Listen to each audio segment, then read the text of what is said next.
You're with Robert Garcia. Now, Robert, your brother is finally back after a 2-year, actually 2.5-year hiatus from boxing. He'll be fighting this July 30th at the Barclays Center in New York. Talk to us about the fight and your brother's return. Look, it's a fight that, of course, we were waiting for, for 2.5 years. It was longer than we expected, but we're finally here.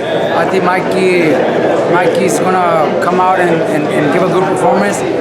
We got to see, how good after 2.5 years. But Mike's been in the gym, sparring and training, so I think he should have a good performance.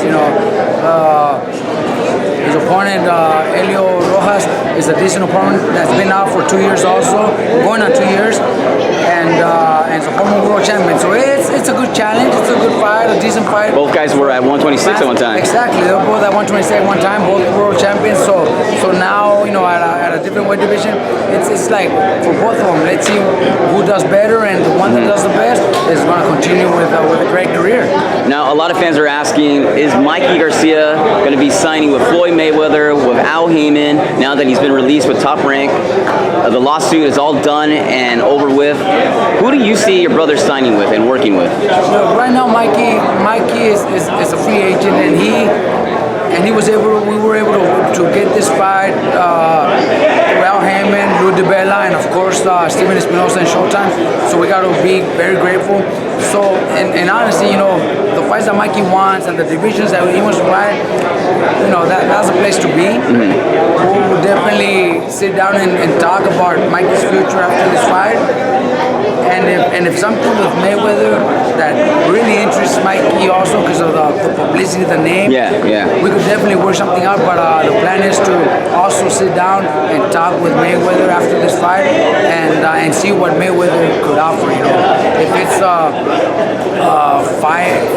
fight deal, 4 or 5 fights, or maybe a 4-fight year. It depends. On what he could offer, but it's got to be really worth it for Mikey. Right. Because nowadays, as you see, a lot of those big names that are fighting don't have a contract with a promoter. They just fight for Al Heyman. So it's got to be something well worth Mikey's future to be able to sign with a top promoter. But Mayweather's very interested, and Mikey really loves the idea of doing something with Mayweather. So after the fight, we'll make it.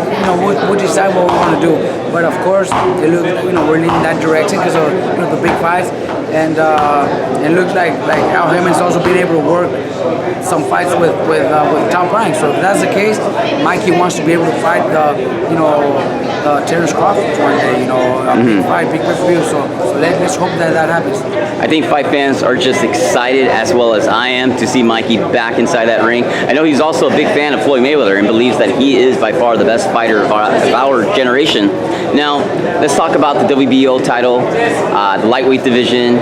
Mikey's talked about that fight over in England. What are your thoughts? Look, that's what Mikey wants to do. That's the fight that Mikey wants. He's going to take this fight, and then he wants to get a title fight at 135. We have the champion right now, Flanagan. I can't pronounce his name. He's fighting this Saturday. So Mikey's fighting 2 weeks later. So if everything goes well with both of them, then definitely we will push for that fight before the end of the year. Mikey's ready. Mikey wants that 135 title because he doesn't want to skip 135 and go straight to 140. So we could move up to 145. And I'm not saying it's going to be easy because he's a good champion. He has some great wins.